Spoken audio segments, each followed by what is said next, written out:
है मैं कौन हूं? मैं हूं इस द्वारिका का भविष्य, सांब।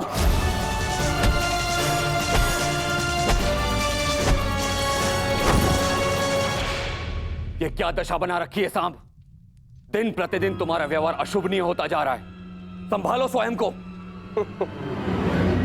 ताऊ श्री, मुझे समझाने से पूर्व अपने छलिया भ्राता को समझाइए, जिसने बिना अस्त्र शस्त्र उठाए मेरे ससुर के कुल का नाश कर दिया। क्या वो शोभनीय था? अपने पिता के लिए ऐसा भाव पाप है। पाप तो आपके भ्राता ने किया है, मैं तो केवल मदिरा पान कर रहा हूं। संभालो अपने आप को। एक योद्धा को यह सब शोभा नहीं देता। कैसा योद्धा ताजश्री, जिसके हाथ से तलवार छीन ली गई हो, जो अपने मित्र विश्वसेन की सहायता करने का वचन पूरा ना कर सका हो, उस मनुष्य को आप योद्धा कहते हैं? जब युद्ध करने का समय था तो युद्ध नहीं करने दिया। अब इस अपमान को गले से निकलने के लिए इस मदिरा के अतिरिक्त मेरे पास और कोई सहारा नहीं है। मुझे विश्वास नहीं होता कि तुम कृष्ण पुत्र हो।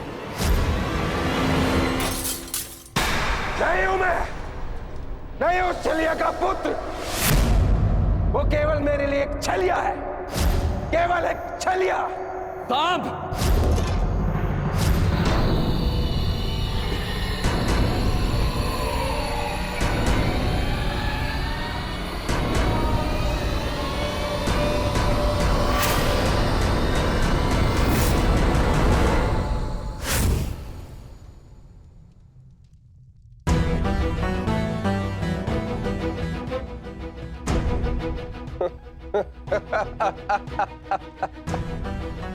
आइए आइए आइए द्वारिकाधीश, आइए।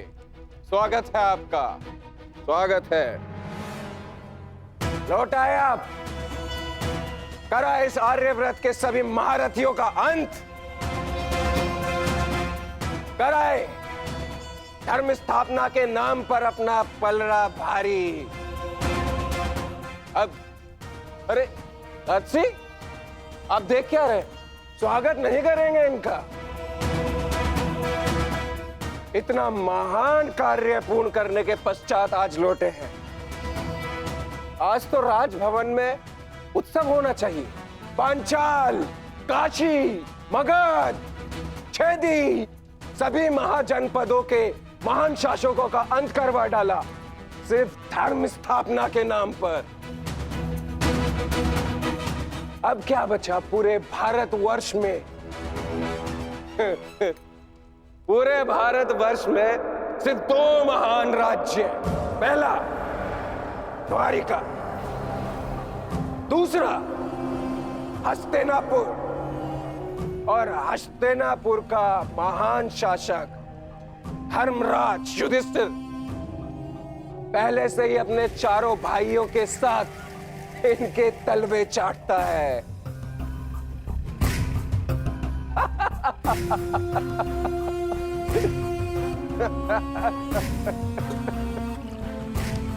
बधाई हो, बधाई हो वासुदेव, बधाई हो। आप अपने उद्देश्य में सफल हुए। जीत गया द्वारिका महाभारत। परंतु आपने भी मूल्य कुछ कम नहीं चुकाया। हमारी 7 औक्षणी सेना का अंत करवा दिया। क्या मिला आपको हमारे वीर सैनिकों का अंत करवा कर? क्यों किया आपने?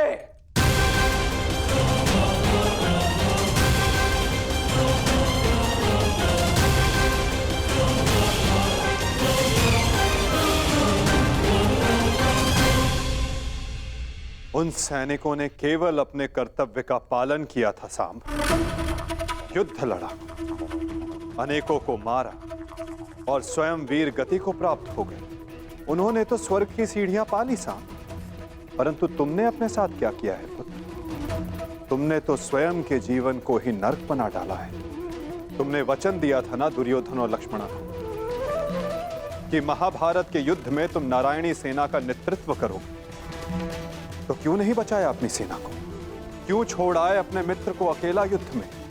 क्यों साथ नहीं दिया अपने मित्र का साम?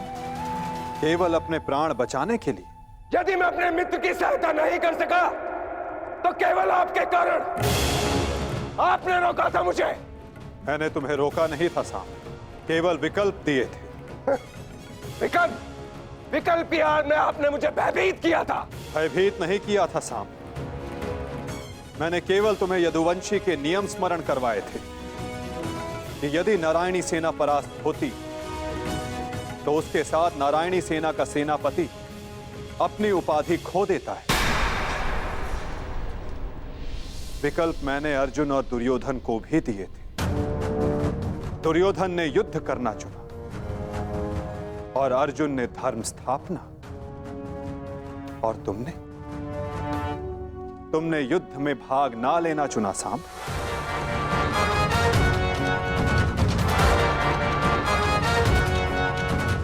कदाचित यदि तुमने अपने मित्र वीर ऋषसेन को उस युद्ध में प्रदर्शन करते देखा होता, तब तुम्हें ज्ञात होता कि वीरता की वास्तविक परिभाषा क्या होती है साम। यदि तुमने अपने प्राण उस युद्ध में गवा दिए होते तो आज मेरा सर गर्व से ऊंचा होता, किंतु नहीं। तुम तो मदिरा के मद में स्वयं के जीवन को धीरे धीरे करके मार रहे हो। लज्जा आती है तुम पर साम, लज्जा आती है।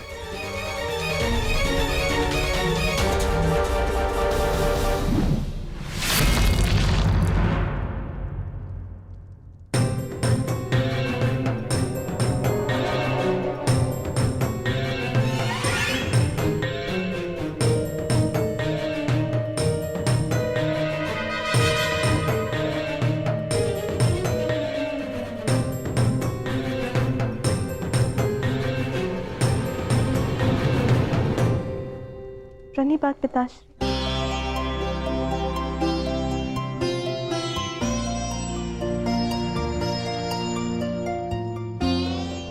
पिताश्री मैं क्षमा। लक्ष्मणा, इतनी लंबी यात्रा से आया हूं पुत्री, भोजन नहीं कराओगी?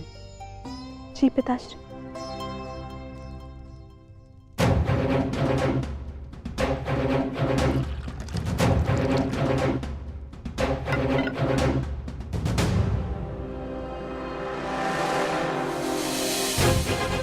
तुमने वचन दिया था ना दुर्योधन और लक्ष्मण को कि महाभारत के युद्ध में तुम नारायणी सेना का नेतृत्व करोगे।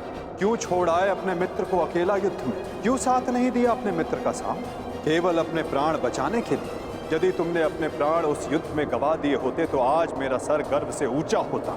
लज्जा आती है तुम पर साम, लज्जा आती है। अपने क्रोध को शांत करो साम।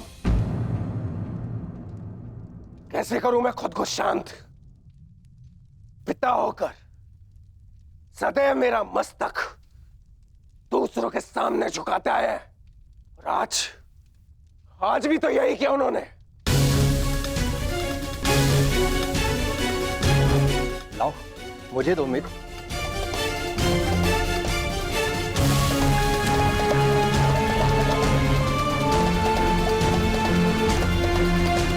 लो दियो।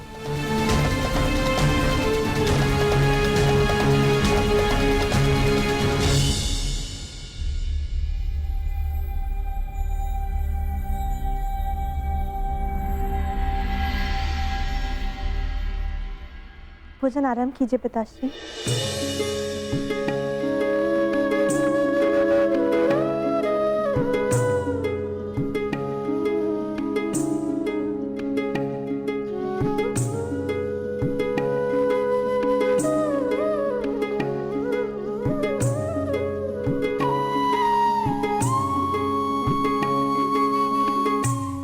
पिताश्री, क्या आप मुझे मेरे पिता के विषय में कुछ बता सकते हैं? युद्ध में क्या हुआ था?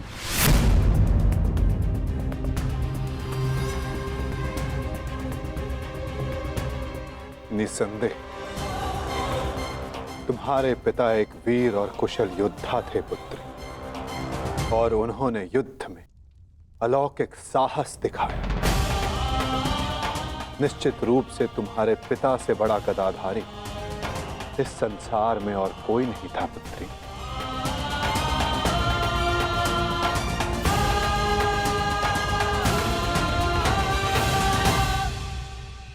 यदि ये सत्य है तो उन्हें ये संसार छोड़ के क्यों जाना पड़ा पिताश्री? हमारे कर्म और हमारे चयन हमारी नियति निर्धारित करते हैं। कुछ भावों में और कुछ वस्तुओं में अधर्म का वास होता है।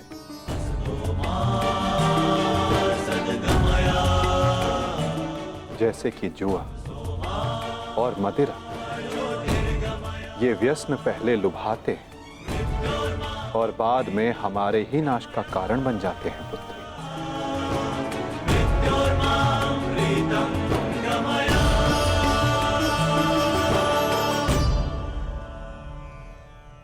लो मित्र, पियो।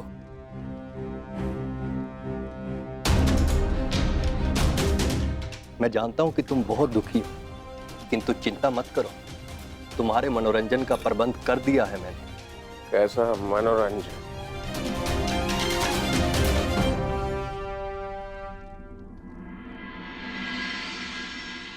लक्ष्मणा, सदैव स्मरण रखना पुत्री, जब जब मनुष्य पर मद और जुए का प्रभाव बढ़ेगा, तब तब वो अपने पग अपने पतन की ओर बढ़ाएगा। संभल कर मित्र, आज का विनोद तुम्हारे मन की सारी कड़वाहट बाहर कर ले जाएगा। एक मद्दांध व्यक्ति सबसे पहले अपने बड़ों का आदर करना भूलता है,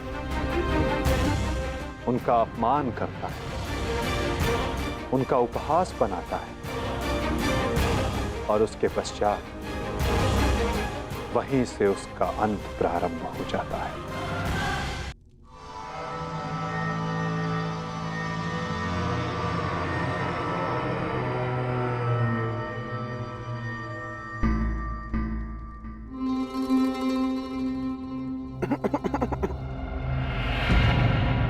तो आप हैं महान ऋषि, सुना है महात्मा कि आप भविष्य बता सकते हैं। बड़ी प्रशंसा सुनी है आपकी। क्या जानना चाहते हो? यदि ये सत्य है तो बताइए कि इस रमणी को आगे चलकर क्या होगा, पुत्र या पुत्री?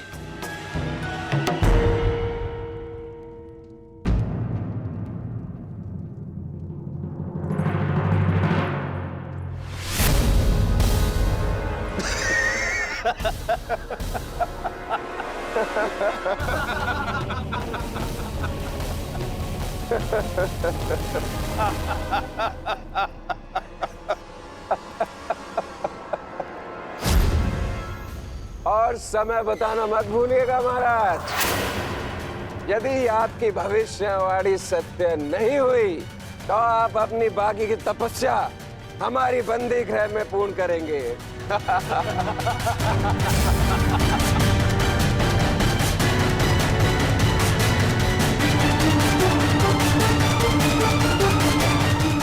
कौन क्यों है महाराज? बताइए, मेरी कोख से क्या जन्म लेगा? मदिरा के मद ने तुम्हारे भीतर के मानव को सुला दिया है मूर्ख। अब तुम केवल उस मूसल की भांति हो जिसमें कोई भावना नहीं होती। वो किसी भी वस्तु पर पड़ता है तो उसे कुचल देता है। ये लीजिए पिताश्री, ये हलवा मैंने विशेष रूप से आपके लिए बनाया है।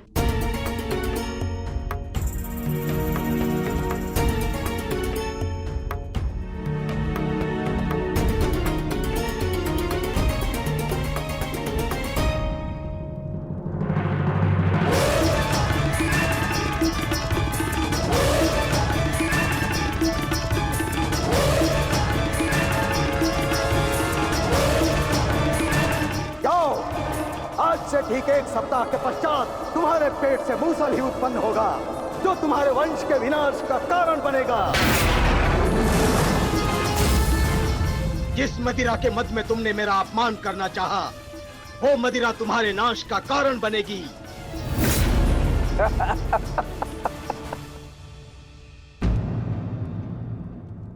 क्या हुआ पिताश्री? आप रुक क्यों गए? क्योंकि जिसे रुकना चाहिए था वो नहीं रुका। लगता है तुम्हें हमारे बंदी गृह के दर्शन करने की उत्सुकता कुछ अधिक है, इसलिए तुमने हमारा अपमान करने का दुस्साहस किया। पहले वासुदेव और अभी तुम। मैं तुम्हें जीवित नहीं छोड़ूंगा।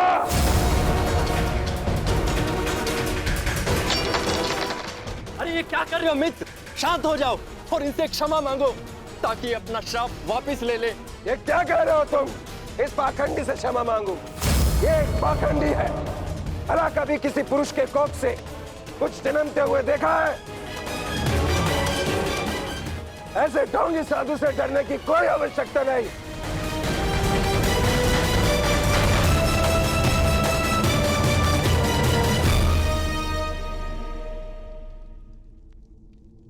जो अब तक नहीं हुआ साम, वो अब होगा। साधुओं का श्राप व्यर्थ नहीं जाता।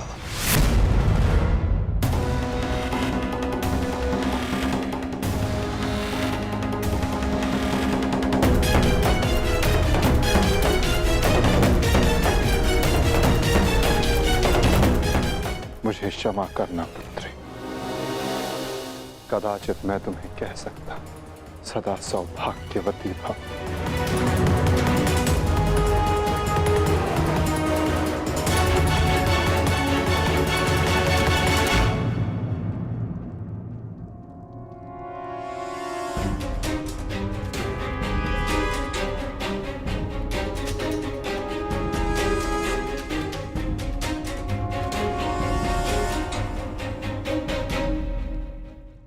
एक साधु का उपहास उड़ाना और उन पर प्रहार करने का प्रयास करना क्षमा के योग्य नहीं है सांब। आपने तो सृष्टि के सभी महारथियों और अनेकों सैनिकों का वध करवाया। क्या वो क्षमा के योग्य है?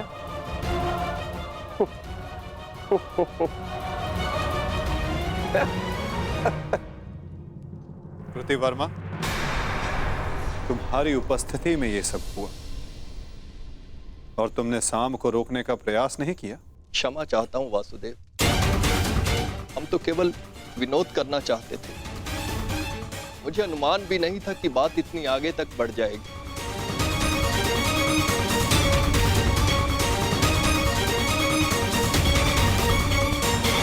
कितना समय? 7 दिन।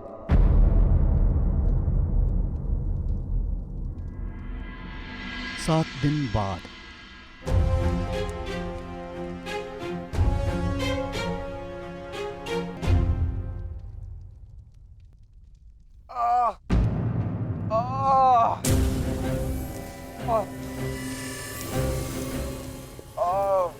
सहायता करो मित्र, मेरी सहायता करो।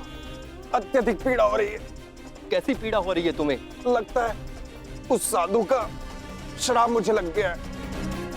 आज 7वां दिन है और ये देखो मेरे पेट में अत्यधिक पीड़ा हो रही है। जाओ, आज से ठीक 1 सप्ताह के पश्चात तुम्हारे पेट से मूसल ही उत्पन्न होगा जो तुम्हारे वंश के विनाश का कारण बनेगा।